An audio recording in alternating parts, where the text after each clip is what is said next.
300 volunteers mula sa iba't ibang organisasyon na tanggapan ang sabay-sabay na naglinis sa Abacan River sa Barangay Balibago, Angeles City nitong Sabado ng umaga, February 21. Ito ang programang Isang Pintig para sa malinis at ligtas na tubig na pinangunahan ng Balibago Water Works, katuwang ang iba't ibang organisasyon katulad ng City Government ng Angeles, Angeles City Council, Araw ACI, Nagkakaisang Guardians, Soliman EC, Philippine College of Criminology o PCCR, McKinney Food Corporation at Barangay Balibago na sama-samang naglinis upang tanggalin ang tambak na basura at dumi sa ilog.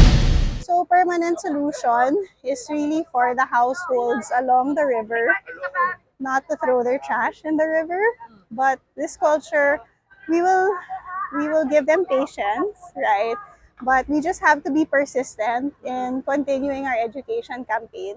Bukod sa cleanup drive, nagsagawa rin ang pagtatanim ng kawayan ng ilang estudyante sa tabing ilog bilang bahagi ng pangmatagalang pangangalaga sa kalikasan at pagpigil sa pagguho ng lupa.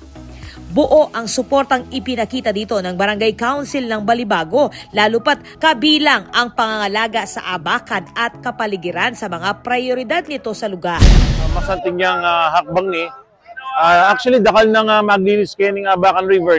Apapansin ko, darakal na rin concerned citizen, Maccabi organizations, NGOs, LGUs, and even barangay. So, I congratulate Balibago Water Works for this effort and leadership. Bago ang aktibidad, lumagda sa isang Memorandum of Understanding ang Balibago Water Works kasama ang Soliman EC, PCCR bilang pakikisa ng pribadong sektor sa Abacan River Cleanup Program, katuwang ang Angeles City LGU. Continuous program po ng Balibago, so it's a joint effort sa paglilinis po, ito sa Abacan po. So it's a monthly activity po ginagawa natin kay Balibago.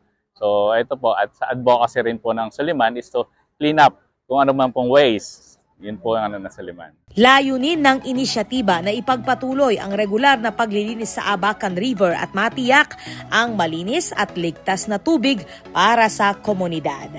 Ako po, Patricia Mamangon para King News Force, Pampanga. Balitang tutuking balen, susuyo.